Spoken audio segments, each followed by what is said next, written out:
त्यही त त्यो अस्ति माघा महिना रोप्ने अहिले उ गर्ने क्या काट्ने माथि साउने जोत्ने सब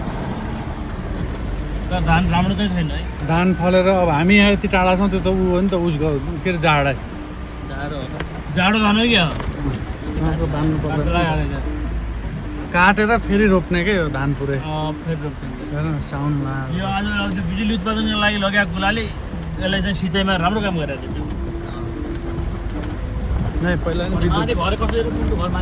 ढुङ्गा आडमा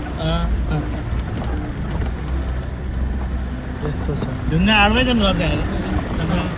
एकतिर ढुङ्गा गर्नु एकतिर घर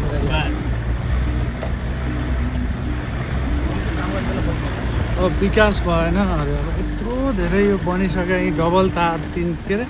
33 kV त त्यो रामारोसनै पुरा हान्क्या बत्ती हाम्रो बाबियाचोर विकास हुनुभन्दा 10 वर्ष अगाडि यो विकास भइसक्यो रहेछ कि ढुङ्गाको नाम जोडिने जिया